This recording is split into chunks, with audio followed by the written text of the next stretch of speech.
The anti-Obama movement has its roots in rural America, in places far away from the urban centers, like West Virginia, a mountainous state in the Appalachian region. Ron Lott is a former Marine, and he displays his guns with pride. He owns a small revolver and a cheap rifle made in China. Ron is a Vietnam veteran. His buddies were also in the military. Together, they spent hours talking about the state of the country. In their world, Barack Obama should never have become president.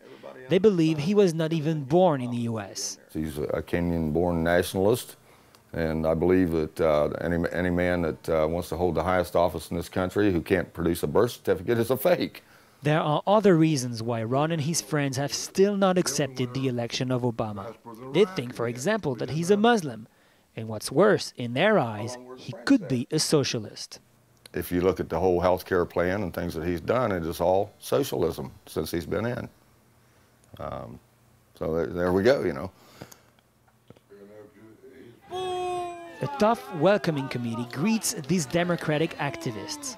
They have been bussed in to explain and defend the president's reforms.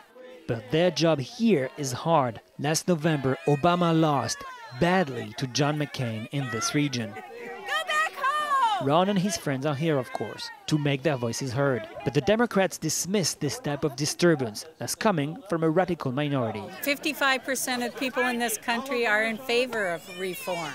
And they're in favor of reform now. They're out of step with the rest of the country. Tom Stark disagrees. He is convinced that the political tide is about to turn against Obama. So convinced, in fact, that he has decided to launch his own political career. He's running for Congress in 2010 as an ultra-conservative. This is where I first started communicating with the other conservatives in the area, and it's turned into my temporary campaign office. Conservatives have been accused of racism when criticizing Obama. That's why this newcomer to politics avoids personal attacks. This is not about his religion, it's not about his race, it's not about any of those things.